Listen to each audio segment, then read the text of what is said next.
नमस्कार मित्रों, मैं ही नहीं, मैं जंगल का पुश्तैनी दावेदार हूँ। उनकी पुश्तें और उनके दावे मरते नहीं, मैं भी मर नहीं सकता।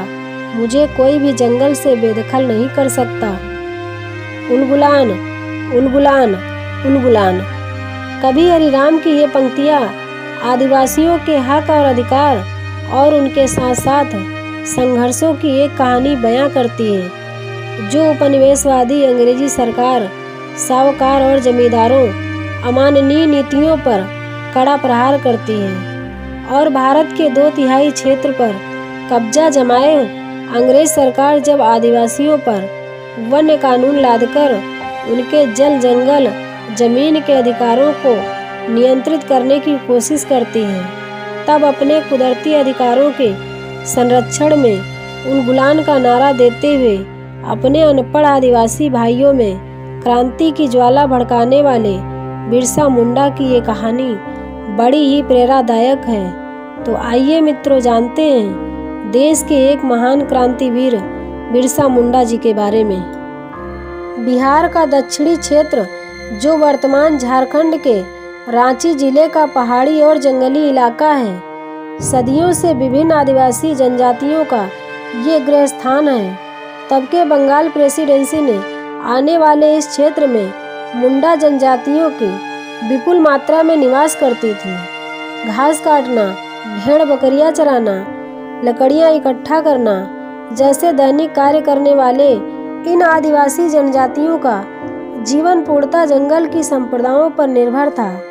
इसी क्षेत्र के छोटे से आदिवासी गांव में 15 नवंबर सन 1875 में बिरसा मुंडा का जन्म हुआ।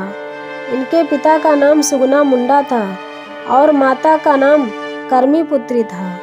बृहस्पतिवार मतलब उनकी प्रचलित भाषा में वीरवार के दिन जन्म होने के कारण इनका नाम बिरसा मुंडा रखा गया। बिरसा मुंडा बचपन में भेड़ चराते, बांसुरी बजाते और अपनी प्रचलित भाषा में गीत गाते। जंगल और अपनी जनजाति से उनका अपार स्नेह था। बिरसा मुंडा जब 8-9 साल के हुए तब वे अपने मामा के गांव पढ़ने के लिए गए। वे पढ़ाई में काफ़ी तेज थे। 12वीं कक्षा तक पढ़ाई करने के बाद उन्होंने अपने पिता से क्रिश्चियन मिशनरी स्कूल में पढ़ने की इच्छा रखी। उस समय क्रिश्चियन स्कूलों में दूसरे धर्म के विद्यार्थियों को पढ़ने की अनुमति नहीं थी। फिर भी ना चाहते हुए भी बिरसा मुंडा को धर्मांतरण करना पड़ा। क्रिश्चियन स्कूल में दाखिला होते ही बिरसा मुंडा का नामकरण बिरसा डेविड किया गया। अंग्रेजी शिक्षा के दौरान ही बिरसा मुंडा को अनुभव हुआ कि अंग्रेज सरकार हम भूमि पुत्रों को जबरन धर्मांतरण करके और उनके बाइबल हमें सौंपकर हमारी ज़मीन छीनना चाहते हैं। दमन की इस नीति का विरोध करते हुए बिरसा मुंडा स्कूल छोड़कर अपने गांव चले आते हैं। इस दौरान अंग्रेज सरकार ने इंडियन फॉरेस्ट एक्ट 1882 पारित कर आदिवासियों को जंगल के अधिकारों से वंचित कर दिया, जिसके चलते जंगल से सटे इलाके में अंग्रेज और उनके दलालों की आवाज़ें काफ़ी बढ़ गईं। कई क्षेत्र दलालों द्वारा हथिया लिए गए थे और भोले भाले आदिवासियों को जंगल के संपत्ति का इस्तेमाल करने में विरोध कर रहे थे। अपनी साझा संपत्ति के स्वामित्वकरण होते हुए बिरसा मुंडा व्यथित हो उठे। उन्होंने देखा अपनी अनपढ़ अशिक्षित आदिवासी जनजाति अंधश्रद्धा में काफ़ी लिप्त है। इसी बात का फ़ायदा उठाकर हम उन्हें अंग्रेज सरकार के खिलाफ एकजुट कर सकते हैं। उन्होंने खुद को धरती आबा अर्थात इस धरती के देवता के रूप में घोषित कर दिया था। बिरसा मुंडा में विलक्षण शक्ति है। अंग्रेजों की बंदूकों की गोलियां कि वो पानी कर सकते हैं, ऐसी धारणा आदिवासियों में आग की तरह फैल रही थी। और फिर बिरसा मुंडा से मिलने और उनके भाषण सुनने लोगों का हुजूम उमड़ने लगा। उन दिनों चेचक और हैजे की बीमारी ने कहर बरपा रखा था। हजारों लोग मर रहे थे। ऐसे में सुशिक्षित बिरसा मुंडा आदिवासी लोगों की स्वच्छता और सावधानी के तौर तरीके समझाकर बीमारी से काफ़ी हद तक बचाकर कामयाब हो जाते हैं। इसीलिए लोग उन्हें सिंह बोगा का दूत मतलब भगवान का दूत समझकर उनको पूजने लगते हैं। बिरसा मुंडा भी यही चाहते थे। उन्होंने अब अपने भाषणों से आदिवासी मुंडाओं, अंग्रेजी सरकार और साहूकारों की नीतियों से अवगत करवा रहे थे। देखते ही देखते बिरसा मुंडा के समर्थकों की संख्या हजारों में पहुंच गई। उन्होंने अपने अनुयायियों का एक दल स्थापित किया जिसका नाम बीर साइट रखा गया। सन 1895 में बिरसा मुंडा ने अंग्रेजों की लागू की गई जमींदारी प्रथा और राजस्व व्यवस्था के खिलाफ लड़ाई के साथ साथ जंगल जमीन की लड़ाई छिड़ी। बिरसा मुंडा ने शूद्रखोर महाजनों जंग का ऐलान किया। यह विद्रोह मात्र नहीं था, आदिवासी अस्मिता, स्वायत्त तथा संस्कृति को बचाने के लिए एक संग्राम था। उलगुलान उलगुलान उलगुलान का मतलब प्रचंड विद्रोह।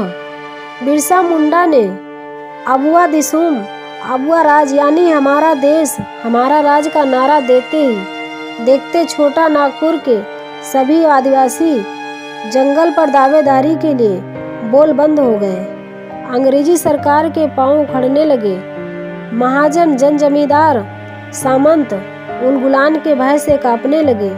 अंग्रेजी सरकार ने बिरसा मुंडा के उलगुलान को दबाने के लिए हर वो कोशिश की, लेकिन आदिवासियों के क्रूर युद्ध के सामने उनकी कुछ न चली। बिरसा मुंडा और उनके अनुयायियों ने अंग्रेजों की नाक में दम कर रखा था।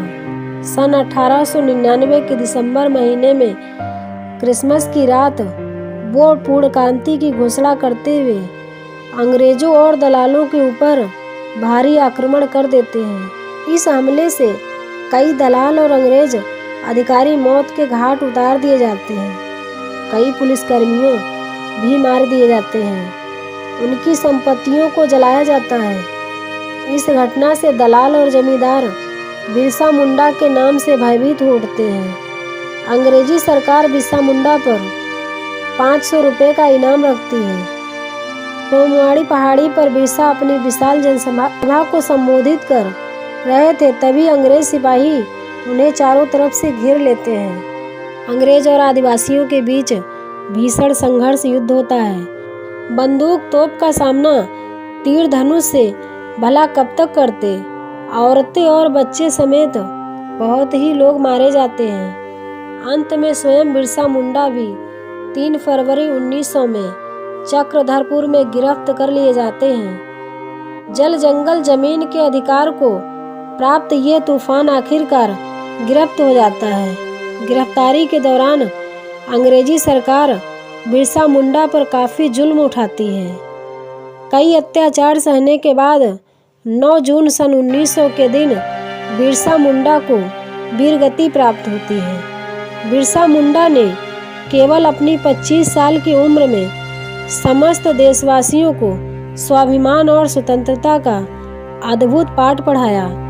मुंडा जनजाति आज भी बिरसा मुंडा को अपना भगवान बिरसा के रूप में याद करती है। उनकी मृत्यु दिन को बलिदान दिवस के रूप में मनाया जाता है। बिरसा मुंडा के अद्भुत संकल्प और साहस को हम नमन करते हैं। भारत भूमि बिरसा मुंडा के विचार और कृतित्व की हमेशा स्मृति रहेगी। तो मित्रों, हमारी वीडियो अगर आप लोगों को अच्छी लगे तो हमारे चैनल को लाइक और सब्सक्राइब कीजिएगा। धन्यवाद।